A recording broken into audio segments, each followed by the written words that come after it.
Ladies and gentlemen, boys and girls, thank you for joining me again today, and welcome back to Warhammer Total War 2. This is actually a replay that a subscriber sent in, Gunny555, so thank you, Gunny, and we are going to be looking at a free-for-all battle. Free-for-all was a feature in Total War back in Medieval 2, which came out in 2005? I think it was 5, either 5 or 6. Anyway, a long time ago, and it hadn't been in the more modern games, but Warhammer 2 brought it back, and it looks really, really cool. I've only played a couple of free-for-all matches myself. I'm not very good at them yet, but we'll see some. So, here we have representatives of all 4 of the factions currently in Warhammer Total War 2. We've got the Skaven, played by Gunny. Over here we have the Dark Elves, played by Pastor Timitio Pinto. Joey Bow 510 is playing the High Elves, and Burninator 420 is playing the Lizard Men. So let's start with the Skaven army, and we'll just kind of work our way around in that order. The Skaven have a couple of gutter runners over here, not the poison variant, just the regular gutter runners, but pretty good nonetheless. They have that slow aura, they have stock, vanguard deployment, all that. We've talked about them. This one is actually already firing because there's a unit of cavalry, Illyrian Reavers, High Elf, fast cavalry right behind them. So that's actually a pretty bad position for them to be in, but they can probably handle it. The rest of the Skaven armies kind of interesting. Up front, he's got a huge line of Skaven slaves and Skaven slave spears. So very cheap meat shields. Remember, you get about 12,000 points in a multiplayer match, and these things cost, I think the Skaven slaves are 125, Skaven slave spears are 150. Their stats are abysmal. If you look there, melee attack 10, weapon strength 16, charge bonus 3. They do have a bonus versus large, the spears do, but it's a terrible bonus versus large. It's only plus 6. So even with the bonus, their melee attack against large units is still only 16, and their weapon strength is still only 22. So still super unimpressive, but for the money, probably worth it. And of course, they are expendable, which means that they don't cause morale penalties to your other units when they run away. So, meat shields. He's got a Plague Claw catapult up front. That's basically an anti-infantry catapult unit. It does a lot of damage. It does a reasonable amount of damage, but it lowers the leadership of anybody it hits, so it makes them more prone to running away. And its missiles are armor-piercing. You can see here it does quite a bit of damage, including explosive damage. And its attacks are magical, which means they pass through physical resistance, and they don't take any reduction from physical resistance. So those things are very good. Also, they're kind of a sweet-looking model. Look at this thing. It's all ramshackle, put together, giant chunk of glowing warp stone there, weird little claw to throw the balls. It's pretty cool. His second line, so that's his first line, Skaven slaves and the catapult. His second line is basically clan rats. He has some clan rats with shields. He has some unshielded clan rats, probably just to soak up some extra money. His back line, couple of clan rat, well, one clan rat spear with shields, so not a bad defensive unit for the cost. They'll soak up some damage. This battle is also played on ultra size settings, which is why all the HP numbers and the unit numbers are higher. See, 160 instead of 120. So my computer might actually chug a little bit because my computer is not great. We'll see. But so he's got the clan rat spears. He has 2 storm vermin with halberds. Storm vermin are the Skaven elite infantry. Well, insofar as any Skaven are elite. You can see them there next to the clan rat spears. They're bigger, they're tougher, they have a little bit more HP, and they have a bunch of armor, which makes them much tougher. Their stats in general, a little bit better, you know, a little bit more melee attack, a little bit more melee defense, slightly slower, leadership quite a bit higher, which is a big, big benefit. And then their weapon strength is decent, and they have a high bonus versus large, 15, so not unheard of, certainly for an infantry unit, but pretty decent. And since they do a lot of armor-piercing damage, they can be useful against big dinosaurs and heavily armored cavalry. He has, over here then, more Storm Vermin Halberds and the Plague Monk Censer Bearers. Those Plague Monks that I used in my last battle against the Dark Elves are kind of the little brothers of this unit. So the Plague Monk Censer Bearers have the low armor, they have the 15% physical resistance, they are immune to psychology, so fear and terror do not affect them. They have Frenzy, like the Plague Monks, so they have higher weapon damage, higher charge bonus, and melee attack, plus immune to psychology, until their leadership drops, so until they start losing, basically. Their melee attack is quite high. They discourage units they hit, or contaminate. Anyway, they lower the leadership of units they hit. They have magical attacks, pretty good melee attack, pretty good melee defense, actually, and their weapon strength is really high. Plus, it's mostly armor-piercing. So these guys, they're fragile with that 10 armor, but they can deal a ton of damage unless they're taken out by missiles or something. Also, they look fantastic. Then he has a unit of rat ogres over here. Rat ogres, I also didn't use yet on the channel. Look at that guy. Hey there, you brute. These are a monstrous infantry. They're fast. You see their leadership is 60, so they're pretty fast, almost as fast as Cold One Knights. Decent leadership, low armor, and no physical resistance, so they're quite fragile, quite vulnerable to being shot especially. But their melee attack is decent, melee defense, not too great. Their weapon strength is very high, and it is mostly armor piercing, and they have a great charge bonus. So these guys are basically your fast flankers. They're designed to charge around the side, get into somebody, wreck shop, get out, get into somebody else, constantly. And if you can use them that way, they'll do pretty good damage, especially against armored infantry. So that's the Skaven army. Continuing around this way, we have the Dark Elves. Most of these units we've seen before. Front line of Dark Shards, 4 of them. A couple of Dread Spears on the flanks, 3 Black Ark Corsairs in the middle. Death Hag on her Blood Cauldron. He has a unit of Blackguard of Nagarond back here. So these are the Dark Elf equivalent, well, I could say the Dark Elf equivalent of Storm Vermin Halberds, but Storm Vermin Halberds are actually a cheap knockoff of this unit. If you see, their stats are much higher, armor is better, leadership is incredible. Weapon strength, high. Bonus versus large, very high. And they have physical resistance from the Blood Cauldron, of course. Charge defense versus large, so cavalry and monsters that charge them don't get a charge bonus. Immune to psychology. The Dark Elf special murderous prowess, which pops up once they've gotten a certain number of kills. I don't remember if I talked about that in the last battle. Once a certain number of people have died, this buff kicks into effect on all Dark Elf units that have this, which is most of them. And it gives them a giant buff to their leadership, melee attack, charge bonus, damage, vigor, all this stuff. They get way, way better for a minute and a half. And it makes them very, very dangerous because when that pops, they all of a sudden go from losing combats to winning the same combats with no change in what they're doing. So the Blackguard are a very expensive, tough, elite unit, still vulnerable to magic and to artillery. So those are the main ways of taking these guys out. What else do we have on here? We've got some Cold One Knights. So these are a heavy cavalry. They're kind of slow for a cavalry, only 66 speed. And their standard stats are pretty low. But with that charge bonus, when they charge in, charge bonus is added to both melee attack and weapon strength for a very short period after you charge in. So when they charge, their melee attack is actually astronomical, 80. And their weapon strength gets to be almost 100. Plus, they have a bonus versus large of 14. So they're very, very good at killing other cavalry, monsters. These things will absolutely butcher rat ogres, like no question. It's the most one-sided fight in the world. And they're led by Malekith on a Cold One. So he's joining the cavalry. He has Stand Your Ground, a buff he can cast. Gaze of Malice, Soul Stealer, Blade Wind, the Vortex, Chill Wind, the Wind Spell, Power of Darkness, Spiteful Conjuration, basically all the spells. He basically has all the same stuff he had in the last one. He does cause fear, but not terror, because he's on a Cold One as opposed to a dragon. And his stats are still very, very respectable, but of course he's slower since he's on the ground instead of flying around. And then, back here, the Dark Elves have deployed some Dark Riders. So these are a very fast, low-tier shock cavalry. They don't cost much. I think they cost 450. So they're fairly cheap and efficient. And the idea is you can Vanguard deploy these guys out away from the army, behind the enemy. You can see these ones are kind of behind the High Elves. And they can try to charge into vulnerable targets, do some damage. It doesn't take much for them to pay off because they are so cheap. And he has another unit of those over here behind the Skaven. Speaking of the High Elves, though, we haven't seen them yet. These are the basically the Dark Elves' prissy cousins. You know, the Dark Elves are the emo goth of the family, and the High Elves are the preppy cheerleader, as it were. So they have, the High Elves, the Dark Elves' shtick is being super offensive. They have all this high damage infantry, these damage buffs, the armor-piercing archers. The High Elves' shtick is being super defensive with their infantry, and then they have good support units.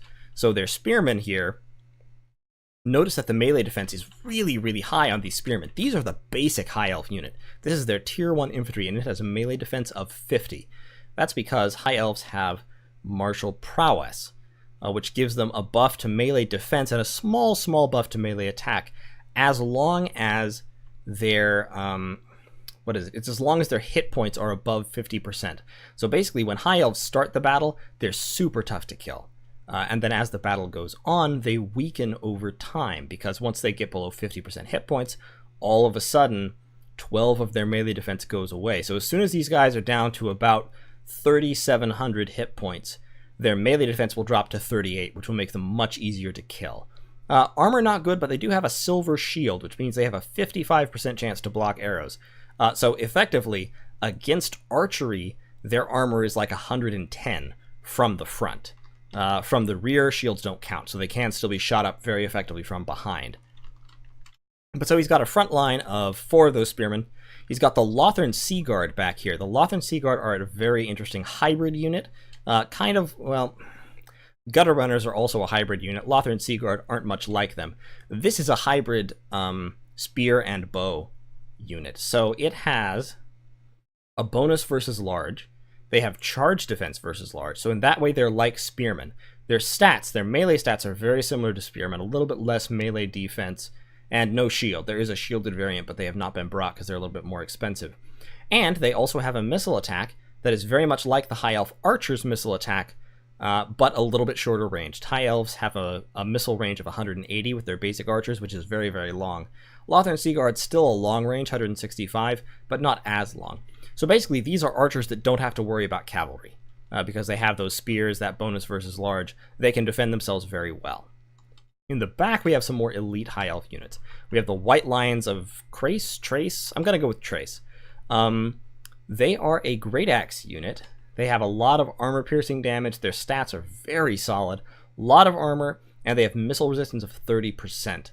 So their armor against missiles is crazy high, effectively like 140, something like that. They're very, very hard to shoot to death. And of course, they've got pretty high leadership. Very solid, a little bit more expensive than most infantry units, but they also have the Forest Strider, so they get bonuses when fighting in the woods, which is kind of cool.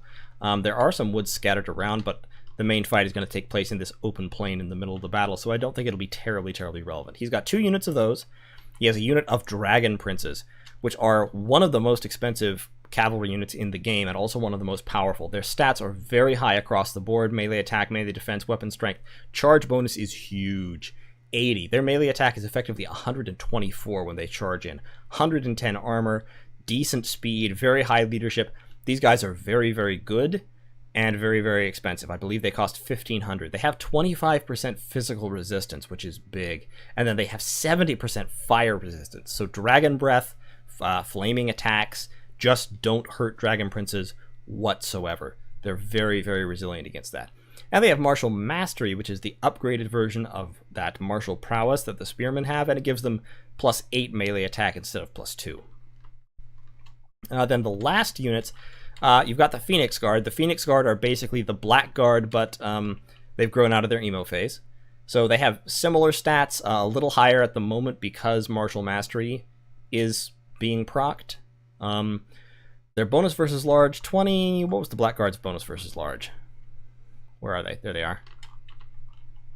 Let me just double check to see how comparable they are. Yeah, the Black Guard have kind of a little bit lower stats across the board. 24. The Black Guard actually have a higher bonus versus large. So the Black Guard are a little bit more specialized than the Phoenix Guard are. But yeah, Phoenix Guards are in the 50s. Black Guard were like 36 and 40 something, I think it was. So a little bit better. A little bit less armored though. And a lower, like I said, a lower bonus versus large. So Phoenix Guard, a little more general purpose. The Phoenix Guard also have a 30% physical resistance. So this is one of the toughest infantry units in the game. They're very, very hard to kill. And next to them, we have the Sword Masters of Hoeth. These are the High Elf equivalent of the Harganeth Executioners we saw in the last battle. Once again, a little bit better, a little bit more expensive. That's a common theme with High Elf versus Dark Elf units. They do have a very high bonus versus infantry still. I think the Harganeth Executioners was a little bit higher, but I don't remember. They don't have any special resiliences, but unusually for a greatsword infantry, they can block missiles. It's only 20%, so it's less than a standard bronze shield, which is 35%, but still, it means their armor against missiles is effectively like 120. So they're very hard to kill with missiles as well. And the High Elves are being led by Teclis, who is a caster, like Malekith, but much, much worse in combat. He's on foot, as opposed to on a mount, which is interesting. He has Kane's Ring of Fury. This is an ability he can cast. It summons a phoenix that strafes the battlefield with fire, basically does a ton of damage. The Potion of Charoi, which replenishes his hit points, but increases his ability recharge. So he can use that basically to keep himself alive if he gets in serious trouble. You can tell his armor is very low. Melee defense, nothing to write home about. Weapon strength, low for a lord. So he does not want to be fighting, which makes it interesting that he's been brought on foot, because it means he can't dodge fights as well as he could if he was on a horse or something. He has Chain Lightning, which is a vortex spell like Blade Wind, does a ton of damage, especially it's armor piercing, so it chews up elite infantry very well. And he has Net of Amantok, which in Warhammer 1 was a strong contender for the best spell in the game. I believe its duration has been decreased in Warhammer 2 and its cost has been increased, but still, for 15 seconds you drop it on units, they can't move within the area of effect. So it's like Howling Warp Gale, but instead of flying units, it affects all units. It's very, very powerful, especially if you have artillery or archers, something that can shoot into the mass of trapped enemy. He has Greater Arcane Conduit, which improves his magic. He has Wild Heart, which means anytime he casts, he gets a bonus to his power reserves. He has Martial Prowess, like all elves, and 15% missile resistance, which is pretty standard on lords. So he has some cool spells. Net of Amantok is probably the one we'll see the most. And finally, I know this is long, but this is how FFAs are when you have 4 armies to go through. We have the Lizardmen. The Lizardmen have a front line of skink cohorts. 1, 2, 3, 4 skink cohorts. Oh, I almost forgot. The High Elves have these Illyrian Reavers over here. We mentioned them briefly earlier. These are the High Elf equivalent of the Dark Riders. Once again, they're better and more expensive. So see, their melee attacks and defenses are in the 30s.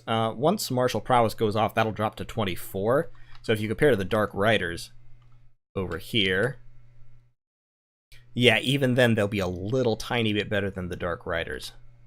But they cost, I think it's like 600 for these as opposed to 450 for the Dark Riders, so it makes sense.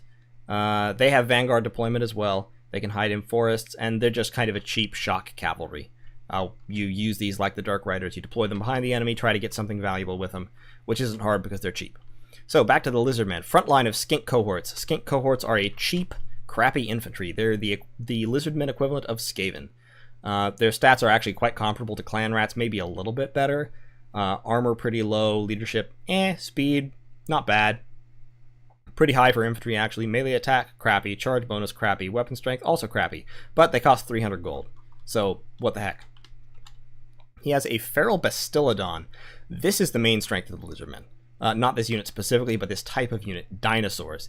The Lizardmen can deploy a ton of dinosaurs, and the dinosaurs all have a few features in common. They have very heavy armor, like 140 here, which means a lot of the time this will just flat out negate non-armor piercing damage. They have pretty decent leadership. They have high weapon strength, usually armor piercing, and very often with a bonus versus infantry. So the Feral Bastillodon, melee stats not impressive until you factor in the bonus versus infantry, at which point its melee attack is 37, which is not bad. And its weapon damage is, well, it's over 200. It's 265, which is more than enough, even counting the fact that it splash damages. It also causes terror, so it has this psychological effect that will send low leadership units running for the hills. The downside of these units, they're very cheap for what you get. The Feral Bastillodon is 700 gold, so cheaper than most mid-tier infantry units, cheaper than those Plague Monks in the last battle. In fact, it's cheaper than several of the units in the Skaven army right now. But it has this downside, it rampages. If it gets hurt, I'm not sure what exactly determines it. I think it's some kind of a leadership check, but there's a chance that whenever this unit gets hurt, basically, it'll go out of control. You won't be able to give it orders, it'll just attack the nearest enemy unit, and it won't stop, which means that units like this are very easy to lure. They can be led around by the nose by the enemy, and you can't really control them. It's the same effect as when the Witch Elves attack a unit, they inflict rampage on it, but this unit just has it all the time, and it could happen at any time, and you can't predict it. So, they're cheap because you can't always use them the way you want, basically. The Lizardmen have some Cold One Riders. These are slow, heavily armored, armor-piercing cavalry. They don't have any particular bonuses. They do cause fear, which can be useful. This is the cheapest variant. The Lizardmen can also take Cold One Spear Riders, which have a bonus versus large, sort of the equivalent of the Dark Elf Cold One Knights, and they can take Horned Ones, which are an upgraded version. So he has 2 units of Cold One Riders. He has a Saurus Scar Veteran on a Cold One, so tucked in with the cavalry, he has this Lizardman hero, who is pretty effective. One of the bonuses of Lizardman heroes is that he has Deadly Onslaught, Foes wears Cold-Blooded, this ability. All of them have 1 charge of this ability that lets them heal a unit at the cost of hurting its melee stats very badly. So basically what you do with this is you pull a unit out of melee, you drop Cold-Blooded on it, it heals a whole bunch of HP, and then you send it right back in after 20 seconds.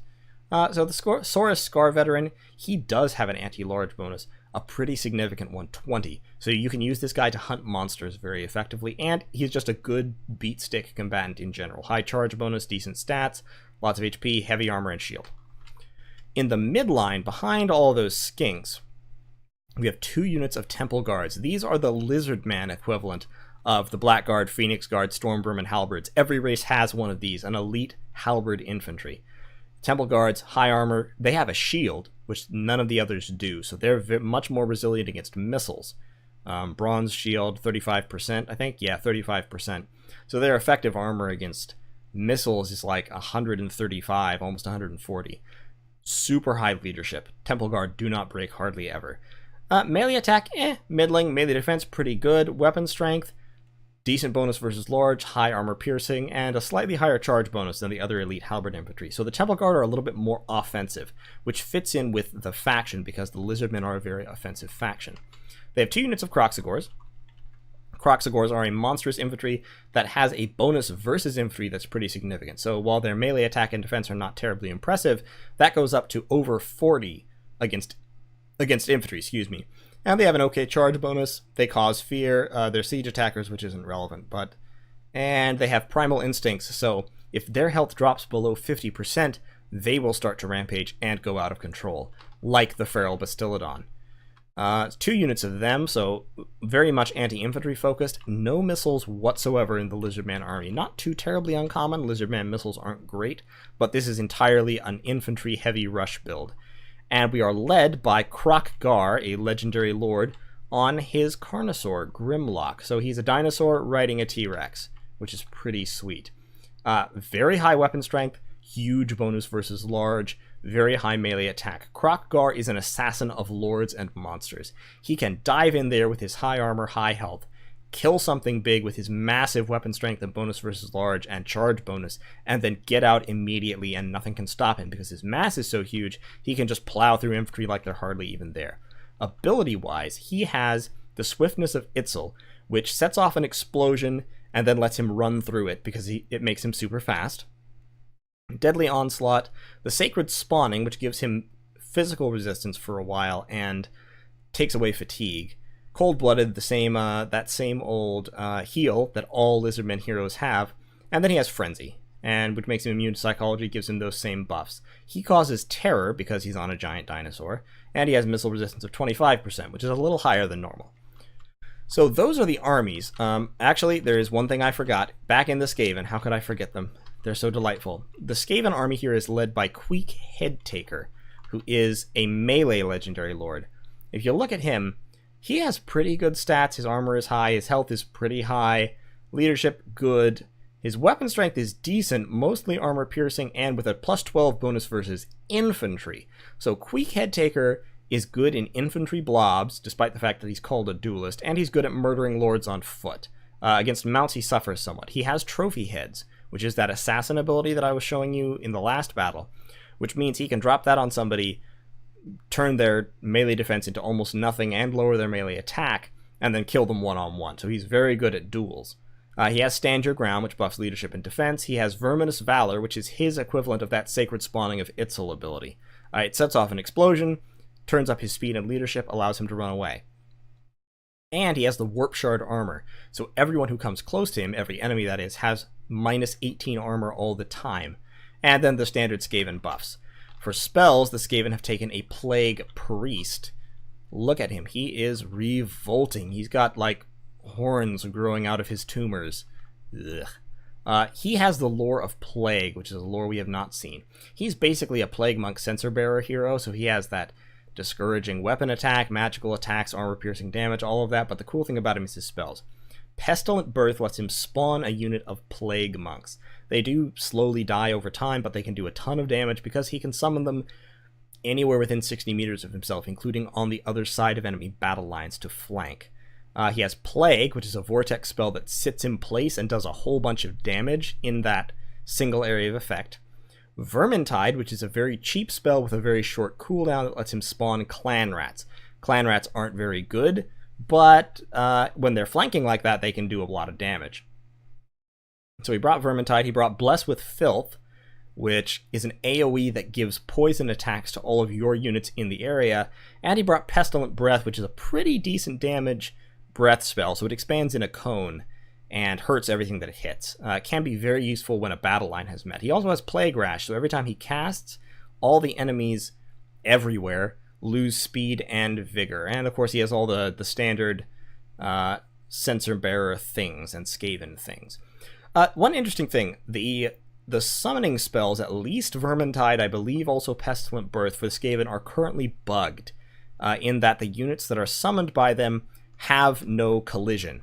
So the individual models in normal units just avoid each other. You know, they can't penetrate into other models, or at least they shouldn't. Those guys are sort of melting into each other a little bit, but we'll ignore that. But generally they can't occupy the same space, which means that you can only have so many models attacking a single entity. The Clan Rats summoned by Vermintide, how do I put it? At current, they don't have that limitation. They don't have any collision distance. So it's entirely possible to summon a unit of Clan Rats, have them completely pile up around a single unit, and be inflicting all their attacks simultaneously, which makes them hilariously effective at killing heroes, which they shouldn't be. It's a bug. We'll see how it affects this game. I don't know. I've never watched this before, so this will be my first experience.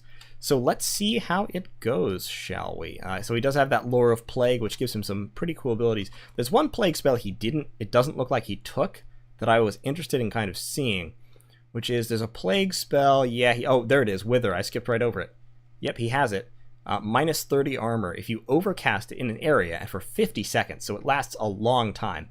If you overcast it, it's minus 60 armor, which means that if you drop that thing on, say, the Blackguard of Naggarond, all of a sudden their armor goes down to 50 for almost a minute, which makes them much, much more vulnerable to these non-armor piercing units like the Clan Rats and all of that.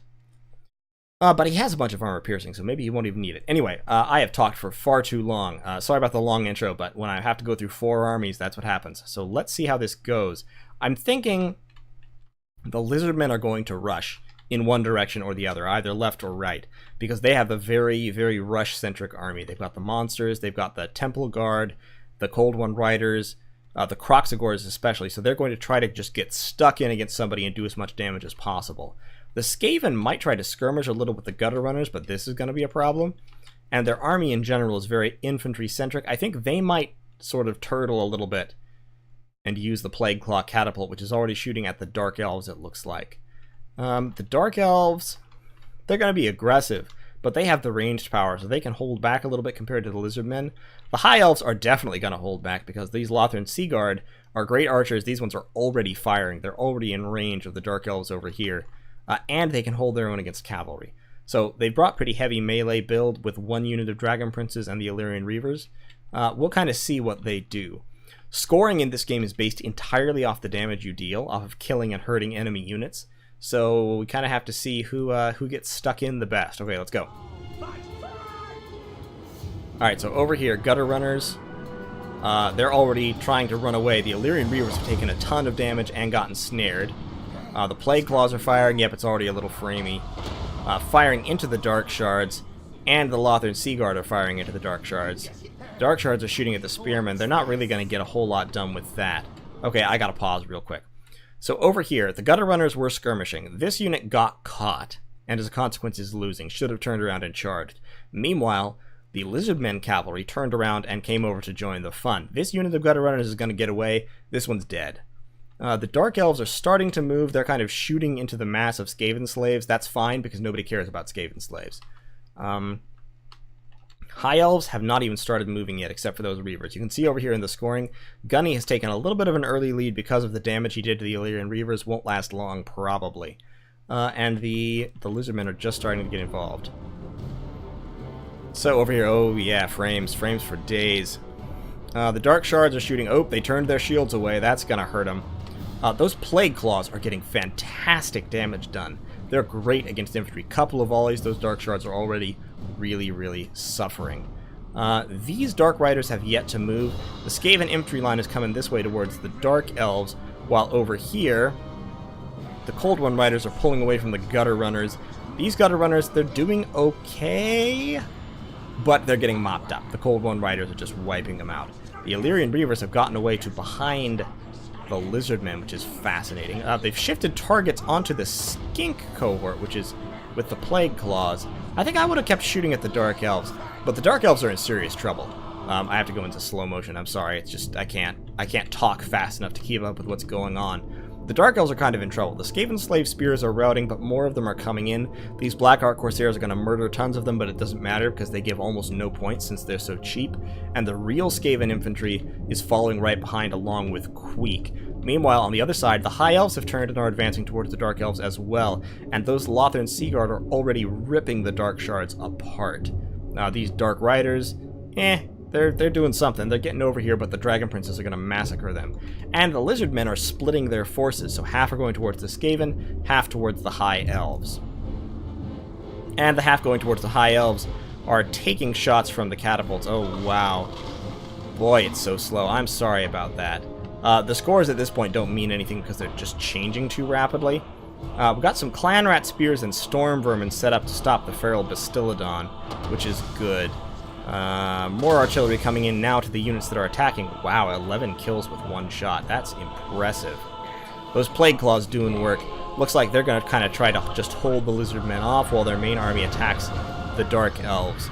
Okay, so that is the Ring of Cain that Teclis has, and it just... look at the damage it did. It just destroyed those Black Ark Corsairs. Got a nice little Blade Wind from Malekith into the Clan Rats, but Blade Winds into Clan Rats don't count for much. Meanwhile, over here, Murderous Prowess has procced, has come up, so the Dark Elves are doing okay, but they're still really suffering. The Lizardmen have crashed into the High Elves over here, but they've been stopped by Swordmasters, White Lions, Phoenix Guard. All of the elite High Elf units are over here. They are not going to like this fight. The Lizardmen are going to suffer, especially because Krokgar is getting focused down by the archers really hard. The Lothern Seaguard are tearing him up. Gutter Runners, alive, not accomplishing much. Other Gutter Runners doing a little bit better, but the Cold One Riders are probably going to beat them, I think. Hard to say, actually. They have not managed to shut down the catapults. So the Plague Claw catapults are at 53 kills and climbing with 16 ammo still left. These Storm Vermin Halberds and Clan Rat Spears holding off the Lizardmen, although really they shouldn't be because this Bastillodon, there it goes. There it goes. The Skaven over here are breaking, coming back, attacking. The fact that the High Elves dropped that spell onto the Dark Elf line is really helping them. Like these Blackguard of Nagarond, they're much lower than they should be. The High Elf Lothern Seaguard are wiping out the Dark Shards despite their shields, just with sheer weight of fire. These Dark Shards are starting to come back. Over here, Cold One Knights going on a rampage, taking on the Dragon Princes and a unit of Spearmen. That's not a fight they want to be in. Dragon Princes are bad enough. Add in Spearmen and it becomes a nightmare. Krokgar was trying to pull through to get to the archers, I think, but he's been caught by the Phoenix Guard. Excuse me, he's been caught by the Phoenix Guard. Meanwhile, the White Lions are eating the Temple Guard alive. Well, it's about even. The Temple Guards are kind of winning. They are an elite unit. The White Lions are doing quite a bit of damage, though. Now, those archers are focusing on the Storm Vermin Halberds and melting them one man at a time, which is okay. It's not the best. But the Dark Elves have been crushed. They've completely shattered. The combination of the archer fire from the Lothern Seaguard, that one spell Teclis dropped, and the onslaught of the Skaven has smashed the Dark Elves. They're all fleeing. The Death Hag got 254 kills. What? That is crazy. In what, 3 minutes? Did that thing get 100 kills a minute? Wow, that's impressive. But it's gone now. So the Dark Elves are off the field entirely. You see they've blacked out with 6,301 points. Over here, the Lizardmen have finished mopping up all except for these gutter runners. All the Skaven that were over here, they're crashing into the catapult. They took some decent damage doing it, but mostly on skinks. The Croxagores are still very, very healthy, and the Clanrat Spears are routing despite having half their HP left because the Croxagores are so scary. The rest of the Skaven are all kind of mobbing up right here, making a great archer target, but it'll be interesting to see what happens. These gutter runners are doing exactly what they should. They're just back here putting fire on the Saurus Scarvetter and peeling off his hit points one at a time. Over here, the Skaven blob, led by the Rat Ogres, is now moving towards the remnants of the High Elf Spearmen, while the High Elves try to get themselves back in order. The Lothern Seaguard are ignoring the Skaven in favor of pouring fire into Kroq-Gar, which is a reasonable decision, but it might come back to bite them, because Kroq-Gar is already routing, and they've got all their elites over here, you know, taking out the trash. The Swordmasters of Hoeth up against the Croxagores is not a great fight, but it's a pretty decent fight. The Skaven, meanwhile, are conga lining right into the Spearmen. The Rat Ogres do not want to be there. They're getting wrecked. The Plague Priest, on the other hand, absolutely wants to be there. I haven't seen any spells from him yet. That might be one. That might be a spell. Yep. Plague Monks, Pestilent Birth. Plague Monks coming out, charging right into the Lothern Seaguard. And yeah, it looks like Plague Monks might be bugged too. It looks like they probably don't have collision distance either, which is why these Lothern Seaguard are melting so very, very quickly. Wow. Yeah, that's a little bit broken up. Another Fiery Convocation, or the Ring of Cain. And there go a bunch of Skaven. Teclis is up to 570, 80, 90, 600 kills. Looks like some of that might be friendly fire, but the Dragon Princes are almost immune to fire damage. The Dragon Princes have taken a huge amount of damage from somewhere, but they have 152 kills, so they've done well for themselves. The Lothern Seaguard have been mutilated by that unit of Plague Monks that got... Okay, see, this is how you know that it's broken. They got 129 kills in about 30 seconds. That's because they have no collision distance, so they can just run through things, charge into the unit, mob up on individual models, murder them, move on to the next. Lore of Plague is broken entirely. You really ought to wait for effects. The Lizardmen, meanwhile, over here are taking all these units and moving them across the battlefield towards... it looks like they were coming this way, now they're coming back. I wonder why there's a Temple Guard out there. It's got 37 kills. It's been fighting something. It's really hard for me to keep track of everything that's going on. Kroq-Gar is probably going to come back. He's only at -2 leadership. Nope, he might be off the field. So the Skaven have smashed the High Elf center with that well-timed Pestilent Birth. These Lothern Seaguard are holding off some Cold One Riders and the Saurus Scar Veteran, but they're probably going to break, I want to say. The Plague Monk Censer Bearers are very badly damaged. They got shut down by something, but they're charging into the Temple Guard, presumably in an effort to slow them down. And they are debuffing them, so they'll get some damage done here, but they will also die. Probably a good choice to slow them down. The Plague Priest and Queek Headtaker are ganging up on the Saurus Scar Veteran to wipe him out, and Teclis is over here, surrounded. Oh, this is a terrible place for Teclis to be, especially with trophy heads dropped on him. His melee defense is 0 at the moment. Got some Skink cohort over here that routed, but Kroq-Gar has run off the battlefield, so they're just being ignored. No attention left for Micro at the moment. These Spearmen are kind of rallying over here. The Dragon Princes are getting back on. Teclis has gotten absolutely butchered already. Drops to half health in a matter of seconds, and is now being escorted off the field by Queek and the Plague Priest. What nice fellows they are. The Lizardmen have now charged into the Storm Vermin Halberds, who are getting wrecked by all of these units. The Croxagores, the Skink cohorts. Here come the remnants of the Rat Ogres. The Clan Rats are still alive, chasing the Dragon Princes, who are gonna get a charge. Ooh, not bad. Oh, they're breaking. Score-wise, Burninator 420 is not doing terribly well. Gunny and Joey are kind of fighting for first place at the moment, and they're pretty close to each other. These Storm Vermin Halberds are going to take out those Temple Guards from behind with the Clan Rats' help, but the Saurus Scar Veteran has come back. Interesting. Over here, so the Sword Masters have done very well against the Sword Masters, and these Phoenix Guard have done quite well. This Feral Bastillodon is rampaging, but it's running out of leadership because Krokgar is gone. That's hurting it. Teclis gets off a spell, but it looks like it wasn't too terribly well aimed. It's going off into nowhere. Where is Teclis? He must have come back. There he is. 623 kills. That's the power of magic in this game, especially in free-for-all, where you can drop it on lines where none of your troops are and you don't care if they do well. The Censor Bearers have come back. There's only 10 of them remaining, and they're all the way across the map, so I doubt they're going to be terribly effective. The High Elves are kind of pulling together a little bit of a line here. A couple Spearmen, Teclis, the remnants of a Lothern Sea Guard. Another Lothern Sea Guard there is chasing the Storm Vermin away. Got the Swordmasters coming in. I don't know what the Phoenix Guard are doing. Oh, they were chasing off the Feral Bastillodon. So the Phoenix Guard will be coming back. Dragon Princes chasing off some Skink Cohort. They'll be coming back, but they won't be much good because there's only 3 of them. Do have the Saurus Scar Veteran and some Temple Guards still alive. So Burninator isn't technically out of the fight. Up, another Clan Rat summon. And where are they going? They are going for Teclis. They are going for... nope, they're going for the Lothern Sea Guard. Okay, Lothern Sea Guard gonna get mulched. Yep, mulched. And the Spearmen... Yeah, see, they can just run through units with no collision.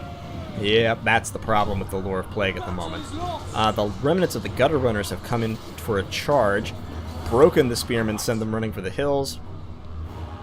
And Gunny has taken the lead with that Vermintide and the Gutter Runner charge. In comes the Plague Priest and Queek.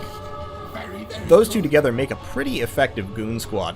And yep, there's Teclis face down in the mud. He got queeked. His head was taken. Over here, the Kroxigors, Temple Guard, and Saurus Scar Veteran have seen off the Swordmasters of Hoeth. I think Teclis dying was the breaking point for them. The Phoenix Guard are still standing strong, but it looks like they're about to take a charge from the Kroxigors. Oh, there we go. They do have charge defense versus large, so that wasn't actually as effective as it looked, but the Phoenix Guard shattered because so much of the High Elf army had died anyway. So at this point, I think Gunny has actually secured the victory. Even if Burninator gets the 3,000 point last man standing bonus, he still won't win. So now it's Gunny with a few Gutter Runners with no ammunition, a Clan Rat unit, the Plague Priest, and Queek. Are there any other Skaven units left? No. The Lizardmen have got a unit of Skinks over here that they've still forgotten about. Another unit of Skinks over here coming back in. And over on this side, they've got the Saurus Scar Veteran almost dead. A unit of Kroxigors with 180 kills, very respectable.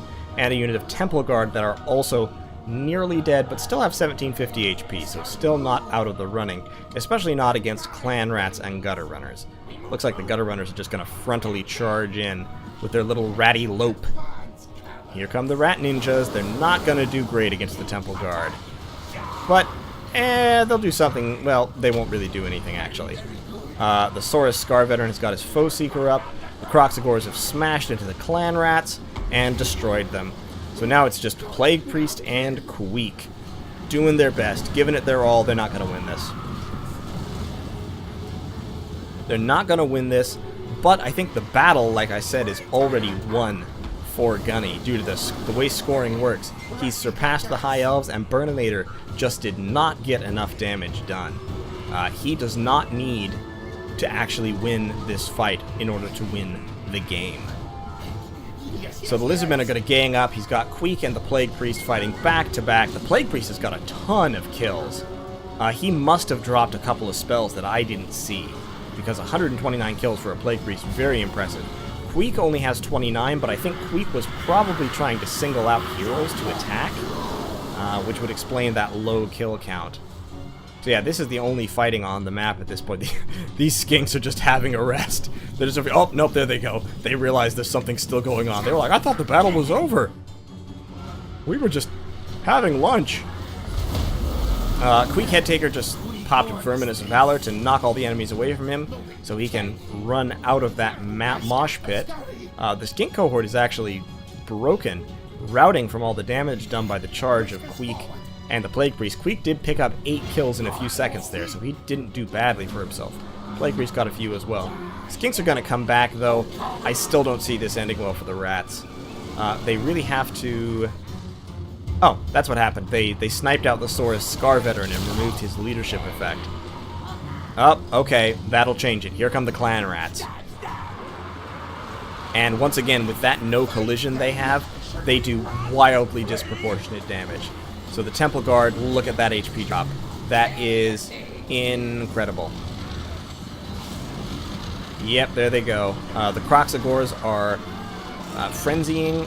They're actually exactly where they want to be, fighting clan rats, but fighting clan rats with no collision is a little bit of a different story from fighting regular old clan rats.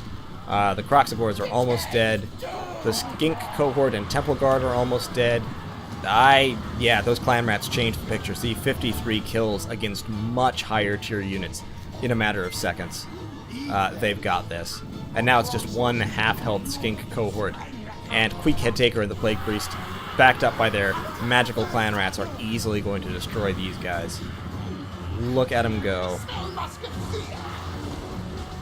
Yeah, Skink got a few kills against the clan rats, but overall, they're done. So, the Skaven take it home with the help of the Lore of Plague.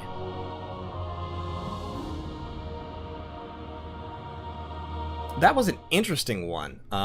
Like I said, I haven't played many free-for-alls. We can look at the kills and the percentage of the army remaining up here. So the highest percentage of the army remaining actually goes to the first player off the field, Pastor Timoteo Pinto. He had 911 kills, mainly I think against Skaven, which accounts for why his score is so low, because he wiped out a ton of these Skaven slaves. You can see they got very few kills. That's because they got murdered early in the battle by those... the Dark Ark Corsair, Black Ark Corsairs, and the other Dark Elf units. But with those low quality kills, he didn't get many points. The High Elves have the most kills because they were the ones fighting the Skaven after the Dark Elves. And of course, they killed a bunch of the Dark Elves too. They only had 18% of their army when they ran, and they got 14,000, almost 15,000 points. Burninator, I'm not quite sure what happened to Burninator. He ended up with a low score. I think it's because he split his army, really. You know, part of his army went off and fought the Skaven spear units in front of the catapults. The Skaven got a lot of points off those catapults. Only 60 kills, but pretty decent quality kills, except for the Skinks. And I think they did quite a bit of damage. And, more importantly, that half of Burninator's army was not available when he attacked the High Elves. So those elite High Elf units chewed through part of his army and then routed, leaving only part of his army for the Skaven to deal with at the very end. And of course, Gunny555, the person who sent in the replay, won the battle, 693 kills only, but very high quality kills. Elite Dark Elves, Elite High Elves, Elite Lizard Men. So he got a very high score out of it. Also, I'm not sure if this kill number counts kills done by summoned units. I'm not certain. Looking at the numbers, it probably doesn't actually, because that's 100 right there. That's 200 more, so that's half the kills counted here just between Queek, the Plague Priest, the Catapult, and the Rat Ogres. And then I think all of these add up to at least 200 or 300. Excuse me. So, that's the battle. Thanks for sending it in, Gunny. I liked the play I saw. I will say there was a little bit of mosh pit on all sides. The Lizard Men were probably doing... Well, the High Elves were doing quite a bit of micro, but they were very defensive about it. The Lizard Men were doing some micro, but they were splitting up their army too much and running hither and thither and not accomplishing a whole lot. The Dark Elves kind of just got ganged up on right at the beginning, didn't have a chance to accomplish much. I liked the Skaven play. I liked the choice of all these Skaven slaves as meat shields. The Storm Vermin Halberds, I think, paid off in this situation. I think they did what they're supposed to. And the Plague Priest definitely paid off in a big way, even leaving aside the Vermintide, which is, as I said, bugged. 144 kills means that plague magic was really, really working out. He must have been using Pestilent Breath that I didn't see or something, because 144 kills, that's really, really impressive. But anyway, thanks everybody so much for watching. Thanks Gunny for sending this replay in. I'll be doing more battles, of course, on a pretty regular basis, basically whenever I find one that I think is interesting. I will probably do several more episodes focusing on the Skaven, because I think they're super fun, and they're the faction that I've played the most in multiplayer. So we'll look at that for a while, and then after that I'll probably take a look at the Lizard Men. The Elves, I'll get to them. And we'll see how they go, but the Skaven and the Lizardmen are the factions that I like the best. So in any case, thank everybody so much for watching. If you liked this video, subscribe to the channel. There will be more coming your way on the regular. And feel free to send me replays if you want me to talk about them. Anyway, have a good one.